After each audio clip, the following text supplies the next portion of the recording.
بسم الله الرحمن الرحيم رب اشرح لي صدري ويسر لي امري واحلل عقدة من لساني يفقهوا قولي اللهم صل على سيدنا نبينا مولانا محمد وعلى اله وصحبه وبارك وسلم۔ میرے محترم بزرگوں اور دوستو، اللہ تعالیٰ کا بہت ہی بڑا کرم اور احسان ہوا کہ اللہ تعالیٰ نے ہمیں یہ جمعہ کا دن عطا فرمایا ہے۔ یہ اللہ کی طرف سے بہت بڑی نعمت ہے۔ اللہ کی طرف سے ہمارے لیے بہت بڑی نعمت ہے جمعہ کے دن کا مل جانا۔ دین اسلام کے اندر اللہ تعالیٰ نے اس جمعہ کے دن کی بہت ساری خصوصیتوں کو دیا ہے۔ جمعہ کے دن کی بہت ساری خصوصیتیں ہیں۔ اس میں سے ایک خوبی جمعہ کے دن کی یہ ہے کہ مسلمان کو جمعہ کے دن اپنی آخرت کو یاد کرنا چاہیے۔ حالانکہ مسلمان ہر وقت چوکنا رہتا ہے، مسلمان کبھی غفلت میں نہیں رہتا، مسلمان کبھی غفلت میں نہیں رہتا۔ جیسے مسلمان کبھی کسی کو دھوکہ نہیں دے سکتا، ایسے مسلمان کسی کا دھوکہ کھا بھی نہیں سکتا۔ مسلمان کسی کے اوپر ظلم نہیں کرتا، ایسے مسلمان کسی کا ظلم سہن بھی نہیں کرتا۔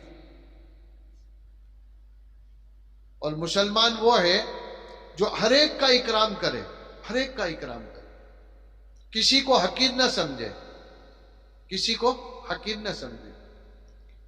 ہر مسلمان کا اکرام ہو، ہر مسلمان کی عزت اس کے دلوں کے اندر ہو، ہر مسلمانوں کی عظمت اس کے دلوں کے اندر ہو، کیونکہ اس کا مسلمان ہونا یہ اس بات کی دلیل ہے کہ اللہ تعالیٰ اس سے محبت کرتے ہیں جس بنیاد پر اللہ نے اس کو مسلمان بنایا ہے۔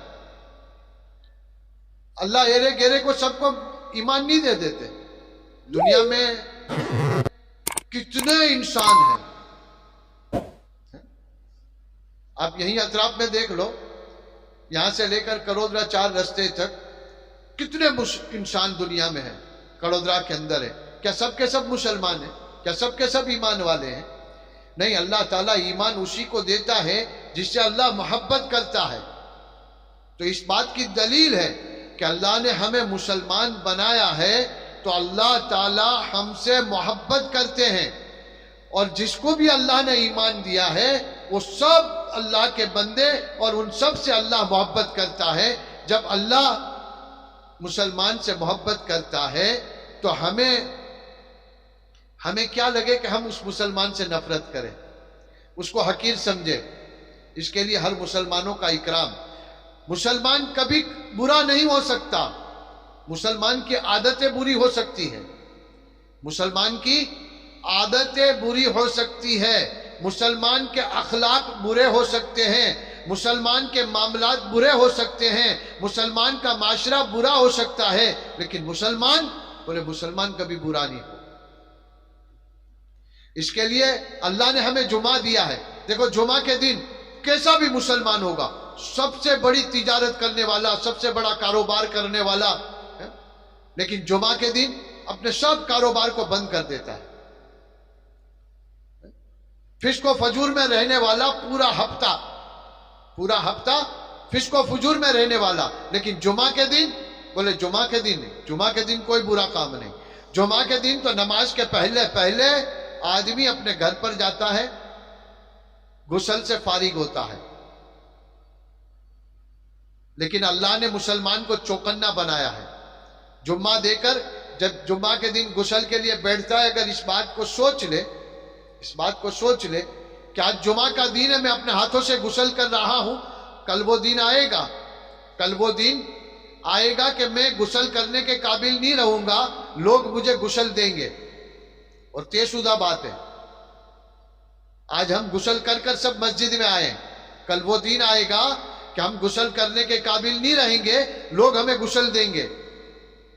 آج ہم غسل کر اپنے ہاتھوں سے کپڑے پہن کر آئے، صاف ستھرے دھوئے ہوئے کپڑے، پاک صاف، ہم پہن کر اپنے ہاتھوں سے پہن کر آئے، کل وہ دن آئے گا ہم کپڑے پہننے کے قابل نہیں رہیں گے، لوگ اپنے ہاتھوں سے ہمیں کفن پہنائیں گے، وہ دن آئے گا۔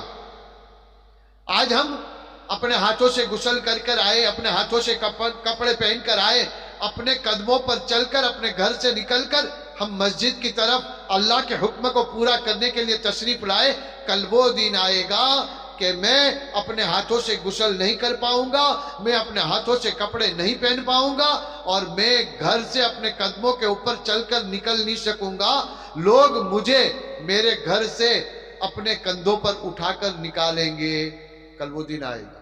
میرے قدموں میں اتنی طاقت نہیں رہے گی، میرے پاؤں میں اتنی طاقت نہیں رہے گی کہ میں اپنے پاؤں پر چل کر مسجد کی طرف آؤں، کل وہ دن آئے گا لوگ مجھے اپنے کندھوں پر اٹھا کر میرے گھر سے نکالیں گے۔ جس گھر کے لیے، جس گھر کو بنانے کے لیے، جس گھر کو میرا کہنے کے لیے، جس بیوی بچوں کو میرا کہنے کے لیے، جس فیکٹری اور دکان کو میرا کہنے کے لیے میں نے پوری زندگی اللہ کے حکم کو توڑا، نبی آقا مدنی صلی اللہ تعالیٰ علیہ وسلم کے طریقوں کے جنازے نکال دیے، آج اسی گھر سے مجھے لوگ نکال رہے ہیں، اپنے کندھوں پر اٹھا کر مسجد میں لائیں گے، کل وہ دن آئے گا۔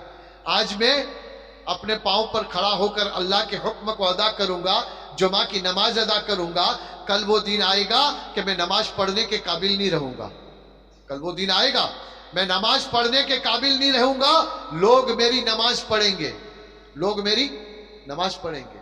اس کے لیے دیکھو، مسلمان بچہ جب دنیا میں پیدا ہوتا ہے تو مسلمان بچے کے ایک کان میں اذان دی جاتی ہے، ایک کان میں اقامت دی جاتی ہے، اور اس کے بعد جنازے کی نماز میں نہ اقامت ہوتی ہے نہ اذان ہوتی ہے، کیونکہ ہم سب کی جب پیدا ہوئے ہماری اذان بھی ہو گئی، ہماری اقامت بھی ہو گئی، اب دیر اس بات کی ہے کہ امام صاحب اللہ اکبر کہیں گے، ہماری نماز ہو جائے گی، ہماری نماز ہو جائے گی۔ تو دوستو، اللہ تعالیٰ نے ہمیں اس جمعہ کا دن بھی غفلتوں سے نکلنے کے لیے دیا ہے۔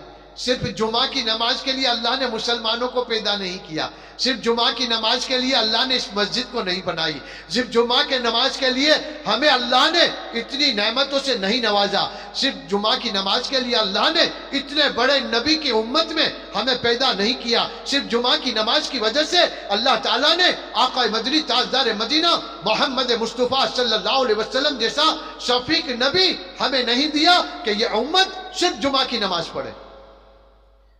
مسلمانوں کے اوپر صرف جمعہ کی نماز فرض نہیں ہے کہ بس جمعہ کی نماز پڑھ لی اور ہم چھوٹے ہو گئے،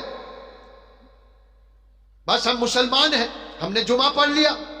نہیں دوستو، اللہ تعالیٰ نے ایمان کے بعد ہم سب کے اوپر دن رات میں ایک حدیث پاک کا مفہوم ہے جس کا خلاصہ ہے، یہ میری جیب کی بات نہیں ہے، یہ کتابوں کی بات ہے، یہ میرے اور آپ کے آقا مدنی تاجدار مدینہ محمد مصطفیٰ صلی اللہ علیہ وسلم کی زبان مبارک سے نکلا ہوئے کلام ہے، جس کا خلاصہ ہے کہ ہر عاقل بالغ مرد عورت مسلمان کے اوپر، ہر عاقل بالغ مرد عورت مسلمان کے اوپر دن رات میں 5 وقت کی نماز فرض ہے۔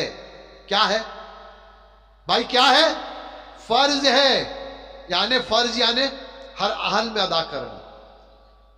اللہ تعالیٰ نے اپنے محبوب کو نماز کو معاف نہیں کیا تھا۔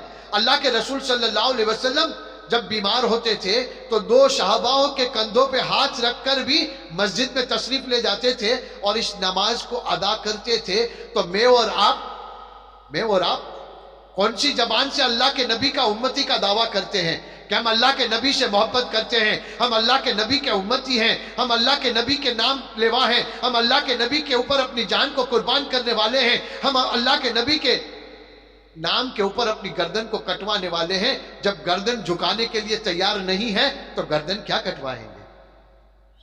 دن رات میں اللہ تعالیٰ نے ہمیں 5 وقت کی نماز دی ہے، یہ ہر عاقل بالغ مرد عورت مسلمان کے اوپر فرض ہے، اور یہ اللہ کا ایک قرض ہے۔ مرنے کے بعد سب سے پہلے اللہ تعالیٰ نماز کا حساب لے گا، لیکن ہم دھوکے میں پڑے ہیں، ہمیں یہ لگتا ہے کہ بھائی نماز پڑھیں گے، رکشہ چلانے جائیں گے روکڑی محنت کریں گے روکڑا نفع ہوگا، لاری چلائیں گے کلی محنت کریں گے روکڑا نفع ہوگا،